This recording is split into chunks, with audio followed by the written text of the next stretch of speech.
अध्ययन के इस सेशन में आप सभी का बहुत बहुत स्वागत, जहां हम छठे अध्याय के बारे में जान रहे हैं। अभी तक हमने पहले और दूसरे श्लोक को जाना। आज हम श्लोक 3 की बात करेंगे। शशि दीदी से निवेदन कि श्लोक की 3 की चर्चा को आरंभ करें। बहुत बहुत प्रणाम शशि दीदी को। आप सबको प्रणाम। गुरुर् ब्रह्मा गुरुर्विष्णु गुरुर्देवो महेश्वर गुरुर् साक्षात् परब्रह्म तस्मै श्री गुरुवे नमः। तस्मै श्री गुरुवे नमः। हरि ओम जी। ओम श्री परमात्मे नमः। अथ षष्ठोऽध्यायः श्लोक नंबर 3। आज का श्लोक है, इस चैप्टर में तकरीबन पहला दूसरा, पहले वाले में कि कर्म फल का आशय न लेकर जो कर्तव्य कर्म करता है वही सन्यासी है, वही योगी है। केवल अग्नि का त्याग करने वाला और क्रियाओं का त्याग करने वाला सन्यासी या योगी नहीं है। फिर नेक्स्ट श्लोक में बताया कि जिसको लोग सन्यास कहते हैं तो उसी को योग समझ। सन्यास और योग एक ही बात है, लेकिन संकल्पों का त्याग किए बिना कोई भी मनुष्य योगी नहीं हो सकता। ये कर एम एक अलग चीज है, संकल्प एक अलग चीज है, डिटरमिन। लेकिन जब हम कुछ ऐसा कर लेते हैं और हमारे मुताबिक नहीं होता और संकल्प ले लिया, वो हमारे लिए दुखदाई हो जाता है। तो इसलिए कहा गया है कि संकल्पों का त्याग किए बिना कोई योगी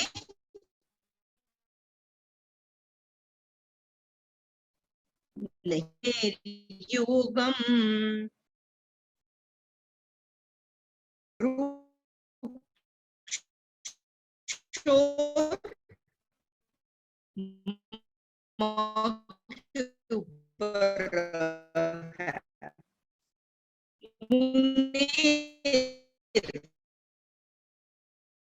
आरुरुक्षोर्मुनेर्योगम कर्म कारणमुच्यते। आशु जी एक बार आप इसको बोलिए, फिर मैं एक्सप्लेन करती हूँ। हाँ जी दीदी। आरुरुक्षोर्मुनेर्योगम आरुरुक्षोर्मुनेर्योगम कर्मं कारणमुच्यते। कर्म कारणमुच्यते। योगरूढस्य तस्यैव शमः कारणमुच्यते। योगारूढ़स्य, योगा अ की मात्रा है सेकंड लाइन में, योगारूढ़स्य बाकी ठीक। हाँ जी, ये श्लोक है योगम आरुरुक्षो।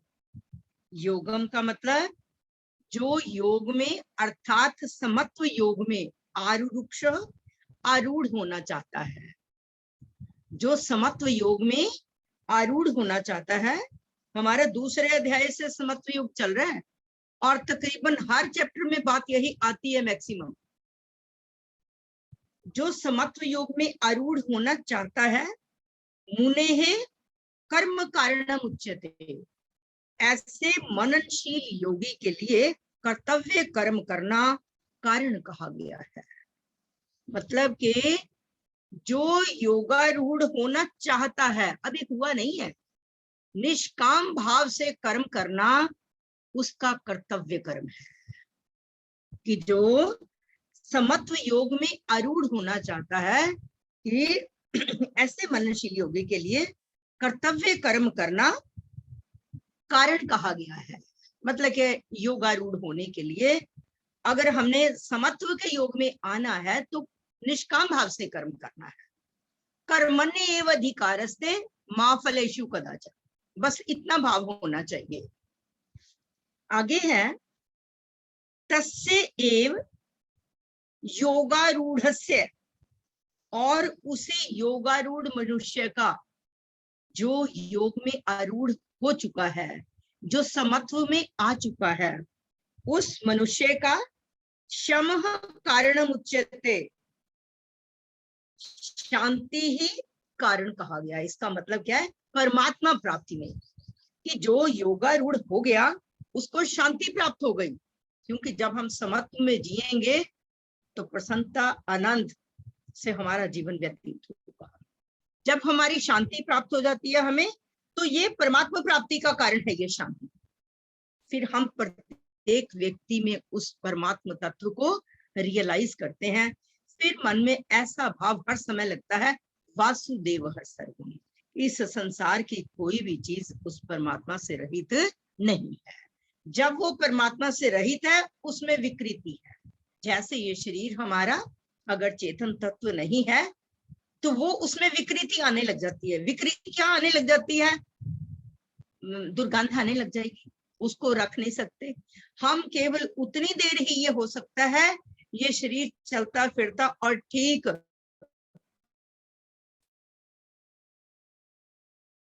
इसी तरह यहाँ कहा है कि जो समता में आरूढ़ होना चाहता है, ऐसे योगी के लिए, योग में आरूढ़ होने के लिए, समत्व योग में आने के लिए निष्काम भाव से कर्तव्य कर्म करना जो है उसका कारण है।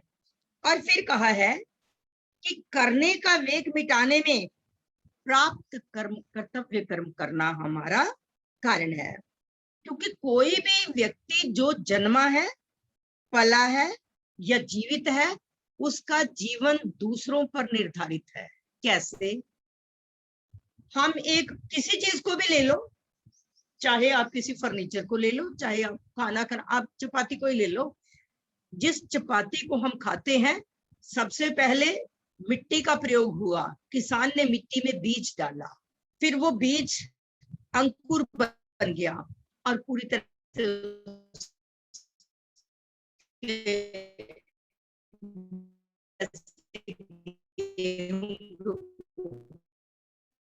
साफ किया गया, उसे मार्केट में लाया गया और किसी ने उसको परचेज किया। उसके बाद हमने परचेज किया, फिर हमने उस गेहूं का आटा पिसवाया। आटा पिसने के बाद जब हम घर पे लाए, उसके बाद भी आटा था, चकला बेलना यूज किया, न जाने कितनों के हाथ लगने के बाद हमें एक चपाती प्राप्त होती है। तो जो इंसान का जीवन है, समाज इसीलिए बनाया गया है, समाज के बिना गुजारा नहीं है। तो यहाँ कहा है कि जो व्यक्ति जन्मा पला जीवित हुआ, उसका जीवन दूसरों की सहायता के बिना चल नहीं सकता, हम अकेले नहीं कुछ भी कर सकते। फिर कहा है कि उसके पास शरीर, इंद्रियां, मन, बुद्धि और अहम तक की ऐसी कोई चीज नहीं है जो प्रकृति की ना हो।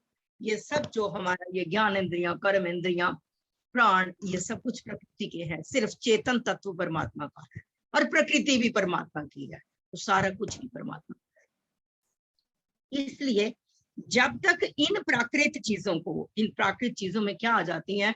हमारी ज्ञान इंद्रियां, करण इंद्रियां, कर्म इंद्रियां और अंतःकरण। अंतःकरण में मन, बुद्धि, चित्त और अहंकार। और ये चीजें जो है संसार की प्राकृतिक प्रकृति की चीजों को संसार की सेवा में ही जब वो नहीं लगाता, तब तक वो योगारूढ़ नहीं बनता। जब तक हम सेल्फ सेंटर्ड बने रहेंगे, केवल अपने लिए ही सोचेंगे, दूसरों के लिए नहीं। मैं सुबह बोल रही थी कि एक सुख का भोग करना होता है और एक सुख का सदुपयोग करना होता है। सुख का भोग करना तो वो है कि जब हमारे पास लिमिट से भी ज्यादा हमारे पास मनी आ गई, परमात्मा ने दे दी, हमारे कर्म अनुसार हमें मिल गई, या हर चीज फैसिलिटी हमें मिली हुई है, उस परमात्मा के बड़े शुक्रगुजार हैं। लेकिन हम उनको अपने तक ही सीमित रखते हैं, हम उसका सुख हम स्वयं ही लेते हैं, किसी तक नहीं पहुंचाते। वो तो हुए हम भोगी। लेकिन अगर हम उस मनी में से कुछ मनी कोई गरीबों की हेल्प के लिए कहीं कोई डोनेशन दे देते हैं, या कहीं किसी हॉस्पिटल में कुछ डोनेट कर देते हैं, तो क्या है? ये हमारे सुख का सदुपयोग। तो जब हम सदुपयोग के बारे में सोचते हैं, तब यह है कि हमारे में समत्व का भाव, हम योगारूढ़ होने की कोशिश कर रहे हैं। तो ये कहा गया है कि हम सुख का भी सदुपयोग करें और दुख का भी सदुपयोग करें। दुख का सदुपयोग मैं सुबह के उसमें बोल रही थी ये चीजें, कि जैसे कड़वी दवाई है, हम बीमार हैं और दवाई को हम उसको जब हम पीते हैं, हमें चाहे अंदर को लेके जाए बाहर को आए, लेकिन ऐसा नहीं होता हम दुखी होते हैं, हमें होता है इससे मेरा रोग ठीक हो जाना है। तो विपरीत परिस्थिति में भी हम प्रसन्न हैं, तो हम क्या कर रहे हैं, दुख का भी सदुपयोग कर रहे हैं, विपरीत परिस्थिति में भी हम सम रह रहे हैं। ये है हमारा समत्व योग वाला। फिर आगे कहा है कि समता में स्थित तब तक नहीं हो सकता जब तक वो केवल अपने लिए है। जब स्वार्थी बना रहेगा, जब तक किसी के लिए कुछ नहीं करेगा, तब तक वो योगारूढ़ नहीं हो सकता। प्राकृतिक पदार्थों में जो अपनापन दिखता है, उसको दूसरों की सेवा में लगा देने का दायित्व हमारे ऊपर है। ये दायित्व हमारे ऊपर अगर है और हम दूसरों की सेवा में, हम अपने हाथों से कुछ दूसरे की हेल्प कर दें, किसी गरीब को अन्न खिला दें, किसी भूखे को जल पिला दें, प्यासे को जल पिला दें, किसी वस्त्र की किसी की हेल्प कर दें, तो क्या है, हम समत्व के भाव में, हम दूसरे में वही परमात्मा तत्व देख रहे हैं कि जिसको किसी चीज की जरूरत है, हम अगर हमारे पास वो चीज है तो हम दूसरे के लिए जरूर देने की कोशिश करें, और देते रहेंगे तो हमारे अंदर किसी को कुछ चीज दे के, जैसे भूखे को अन्न खिला के हमारे अंतःकरण को प्रसन्नता मिलती है, प्यासे को जल पिला के एक चैन मिलती है, हमें भी उसको भी मिलती है, पता नहीं कितनी दुआएं देता है। और फिर आगे कहा है, सबको अपना सारा कुछ जो हमारे पास है उसमें से जो हमारे जीवन यापन के लिए जरूर रखें। लेकिन लोग क्या करते हैं, सोचते इसको मैं जोड़ लूं, कुछ और परचेज कर लूं, आगे 4 फैक्ट्रियों का मालिक होगा, 6 की सोचेगा वो। सिर्फ क्या है, हमारा ये लालच जो है वो बढ़ता जाता है। जितना ज्यादा हम इन चीजों की तरफ और बढ़ते जाते हैं, उतना ज्यादा हम परमात्मा से विमुख होते जाते हैं। इस जाल में जितना फंसते जाओगे, संसारिक जाल में, उतना परमात्मा से विमुख होते जाओगे। हम जरूर, पैसा चाहिए हमें, पैसे के बिना गुजारा नहीं है, लेकिन हम पैसे में इतना आसक्त ना हो जाएं कि उस परमात्मा को भूल जाए। इंसान कहते हैं मेरे पास टाइम नहीं है, बिल्कुल मैं बिजी हूँ बहुत, और जब ये शरीर छूट जाता है सब कुछ रह जाता है। जीते जी इंसान अपने आप को फ्री नहीं महसूस करता। हम हर कार्य करें, गृहस्थी के सब कार्यों को निभाएं, लेकिन उनमें हमारी आसक्ति नहीं होनी चाहिए।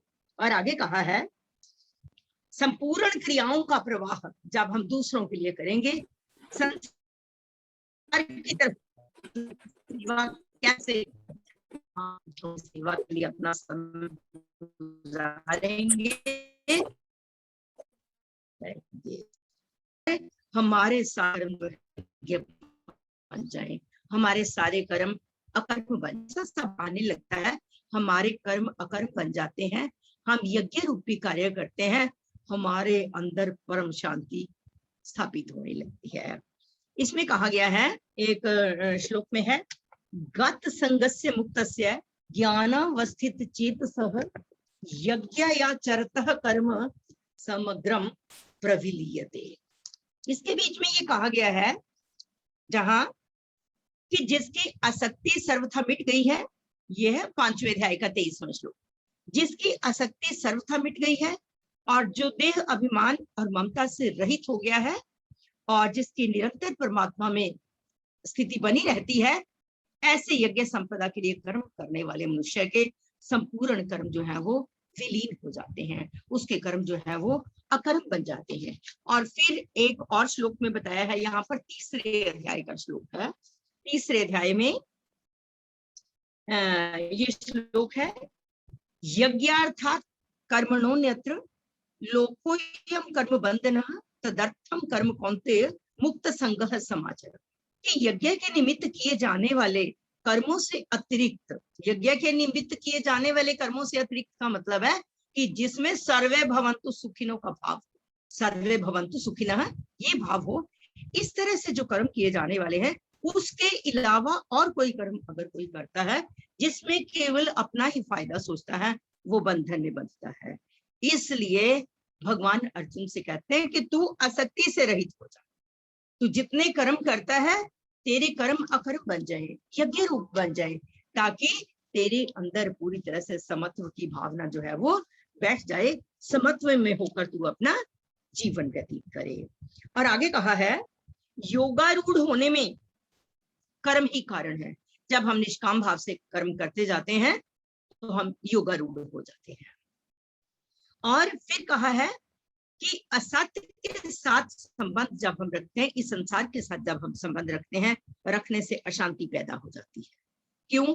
जिस चीज के साथ हमने अपना संबंध रखा, घर में कोई व्हीकल है, कोई कुछ है, अगर जरा सा भी खरोंच लगी, अगर हमारी आसक्ति है, तो बस वही हम दुखी हो जाते हैं। बहुत ज्यादा सुख लेते हैं तब भी हम अपना ही सोचते हैं, लेकिन हम अपने सुख का भी अगर सदुपयोग करें तब हम समत्व युग में जिएंगे। ये चीजें तो सारी चली जाती हैं, लेकिन चेतन तत्व वही रहता है। तो इसलिए जो चीज जहां से आई है वो उसी के पास जाएगी। जो प्रकृति की चीजें हैं वो प्रकृति में मिल जानी है, जो आत्म तत्व है वो परमात्मा मिल जाना है। अगर हम ये कहें कि हम कौन हैं, कहाँ से आए और कहाँ जाना है, हम परमात्मा का अंश हैं, परमात्मा से आए हैं और परमात्मा में ही हमने मिल जाना है। हम अगर ये सोचें कि इन चीजों से संबंध बनाकर ये हमें सुख देंगी, ये हमें सुख नहीं देंगी, ये हमारे दुख का कारण बनेगी। लेकिन अगर हम इन चीजों के साथ संबंध जोड़ के दूसरों को सुख पहुंचाएं तब हमें शांति मिलेगी। इस तरह से हम संसार की सेवा में लगाकर अपने शरीर, इंद्रिया, मन, बुद्धि को इस संसार से संबंध विच्छेद कर सकते हैं, दूसरों की सहायता में लाकर।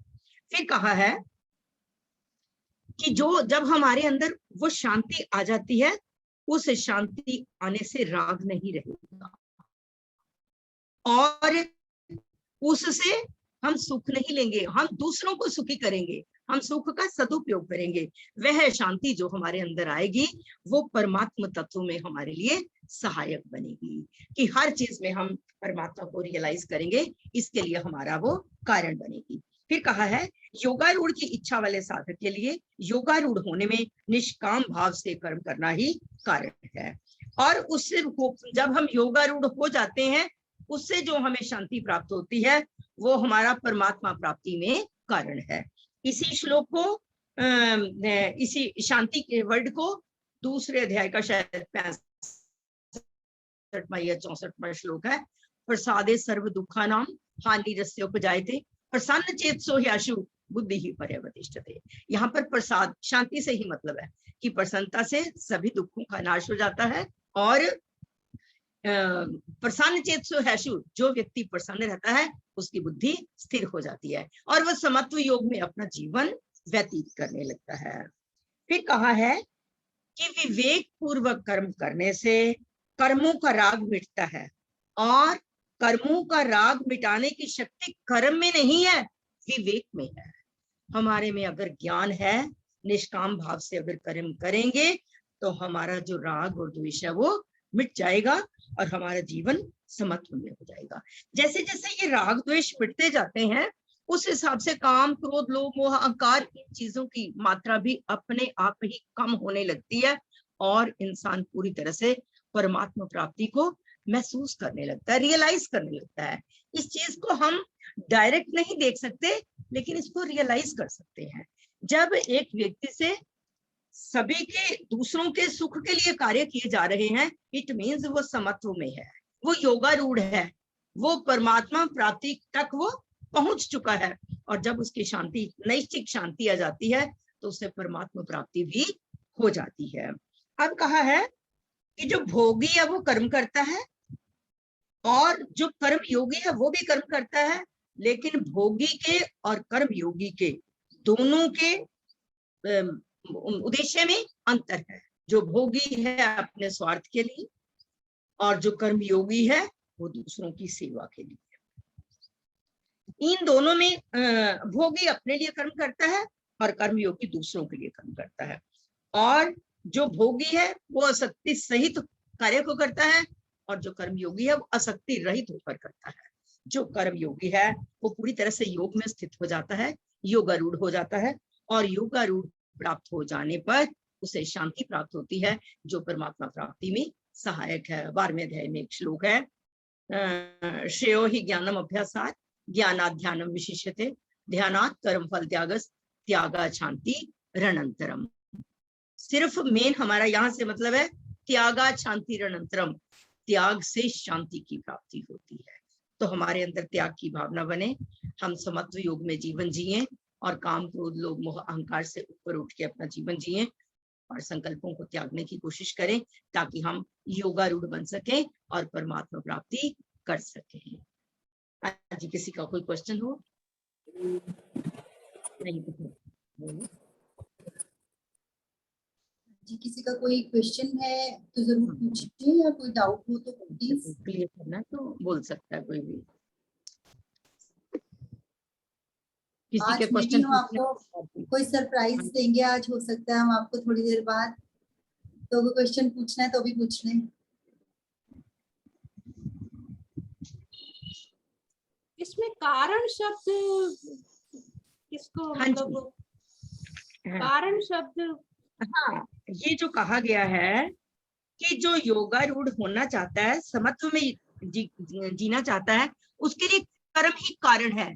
मतलब कि कर्तव्य कर्म निष्काम भाव से करना, उसको कारण, रीजन क्या है कि जो कर्म वो करे वो निष्काम भाव से करे। समत्व योग में होने के लिए, जो होने की इच्छा, जो योगारूढ़ बनने की इच्छा कर रहा है, उसके लिए कारण कहा है कि उसका रीजन है कर्म करे, कर्मण्य एव अधिकारस्तु मा फलेषु कदाचन, इसको कारण कहा। और दूसरा कहा है परमात्मा प्राप्ति के लिए, जब उसको शांति प्राप्त हो जाएगी, नैष्ठिक शांति, जो 24 घंटे शांति में है, उसको परमात्मा प्राप्ति स्वतः ही हो जाएगी। वो हर एक में उस परमात्मा तत्व को रियलाइज करेगा। कारण का मतलब इसका रीजन कि कर्म करना जरूरी है, हम कर्म नहीं छोड़ सकते, कर्म योग को श्रेष्ठ कहा गया है। और वैसे ही स्वतः ही हमारी पलकें झपकती हैं, सांस अपने आप आता है, हमारा भोजन पचता है, कर्म करे बिना तो मनुष्य रह ही नहीं सकता। लेकिन जो कर्म करना है वो हमने निष्काम भाव से करना है, कामना ममता और असक्ति से रहित होकर करना है, अहंकार की भावना से रहित होकर, कर्तृत्व अभिमान से रहित होकर, मैं नहीं कर रहा, ये प्रकृति के द्वारा, 3 गुणों से युक्त प्रकृति के द्वारा ये क्रियाएं हो रही हैं, और इसमें चेतन तत्व परमात्मा का जो है उसकी उपस्थिति में ये सब क्रियाएं हो रही हैं। हाँ जी गुलशन जी, क्लियर हुआ? हाँ जी, श्रुति बोल दे, श्रुति बोल दे एक बार, इंदिरा जी बोल दे, और उसके बाद अर्चना पुंज जी अगर अनम्यूट कर सके तो वो बोले। त्यागी सर के पास अगर बुक है तो वो भी बाद में बोल सकते हैं। श्रुति। ओम श्री परमात्मने नमः। अथ षोडशोऽध्याय। आरूढक्षोर्मुनेर्योगं कर्म कारणमुच्यते, योगारूढस्य तस्यैव शमः कारणमुच्यते। आपने षोडशो बोला, षोडशो नहीं है, ये षष्ठोध्याय। हाँ जी, षष्ठोध्याय। हाँ जी। ओम श्री परमात्मा नमः। हरे कृष्णा जी। हरे कृष्णा। आरूरुक्षोर्मुनिर्योगं कर्म कारणमुच्यते, योगारूढस्य तस्यैव शमः कारणमुच्यते। जो पहला वर्ड है आरूरुक्षोर मुनेर योगम, आरूरुक्षोर मुनेर योगम, ये वर्ड एक बार बोल दो। आरूरुक्षोर्मुनिर्योगं। हाँ जी, बिल्कुल ठीक बोला। नेक्स्ट। अर्चना पुंजी या त्यागी सर बोलना चाहें तो जरूर ट्राई करें, अन्यथा अशोक जी बोले। त्यागी सर आप बोलेंगे?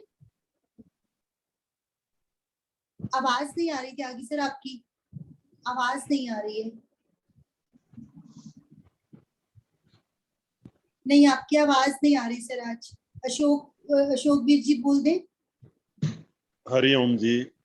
आरूरुक्षोर्मुनिर्योगं कर्म कारणमुच्यते, योगारूढस्य तस्यैव शमः कारणमुच्यते। बहुत अच्छा, वेरी गुड। मीनाक्षी जी बोल दें। मिली थी। मीनाक्षी सूद जी बोले, और उसके बाद नीरू जी अगर बोलना चाहें तो वो बोल सकते हैं। एक बार ट्राई जरूर करें सब लोग, हिचकिचाएं नहीं, एक बार बोलने के बाद अपने आप फ्लो बन जाएगा आपका। नीरू जी हैं, आशा जी हैं, हेमलता जी जो कभी नहीं बोलते हैं, एक बार प्रयास जरूर करें। मीनाक्षी जी आप बोलेंगे? मीनाक्षी सूद जी।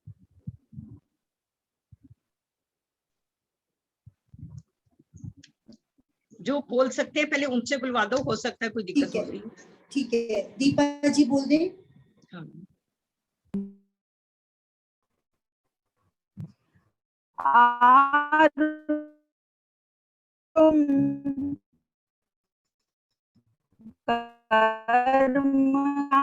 क्षमः कारणमुच्यते। हाँ जी बिल्कुल जी। नेक्स्ट नीरज, नीरज बोल दें। हाँ जी, हरिओम जी। हरिओम। आरुरुक्षोर्मुने योगं कर्म कारणमुच्यते, योगारूढस्य तस्यैव शमः कारणमुच्यते। हाँ जी बिल्कुल जी। नरेंद्र सर बोल दें। नरेंद्र सर, अंजू शर्मा जी। हरिओम जी। हरिओम जी।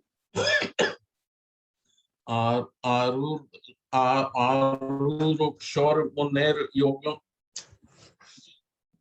कर्म कारण मुच्यते, योगारूढ़स्य तस्यैव शमः कारण मुच्यते। हाँ जी ठीक है सर। हरिओम जी। हरिओम जी। आरुषो मुनिर्योगं कर्म कारणमुच्यते, योगारूढस्य तस्यैव शमः कारणमुच्यते। बिल्कुल ठीक।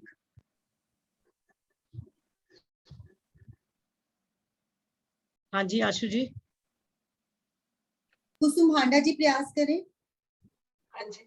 आरुरुक्षोर्मुनिर्योगं कर्म कारणमुच्यते, योगारूढस्य तस्यैव शमः कारणमुच्यते। बिल्कुल ठीक। प्रैक्टिस होगी पूरी। नेक्स्ट मिसेस पुरी बोल दें। मिसेस पुरी, गुलशन दीदी। आरुरुक्षोर्मुनिर्योगं कर्म कारणमुच्यते, योगारूढस्य तस्यैव क्षमा कारणमुच्यते। हाँ जी ठीक। आरुरुक्षोर्मुनेर्योगं कर्म कारणमुच्यते, योगारूढस्य तस्यैव शमः कारणमुच्यते। हाँ जी बिल्कुल ठीक है। स्नेह पाठक जी बोलना चाहें तो बोले। स्नेह पाठक जी। सुनीता मेहता जी। हाँ जी। आरुरुक्षोर्मुनिर्योगं कर्म कारणमुच्यते, योगारूढस्य तस्यैव शमः कारणमुच्यते। बिल्कुल ठीक।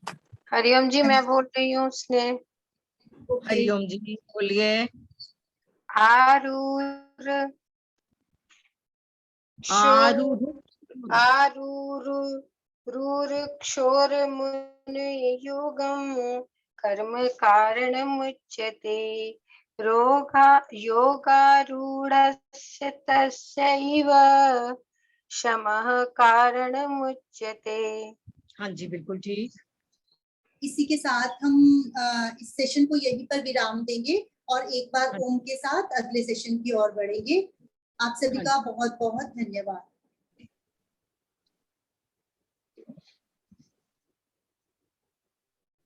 ओम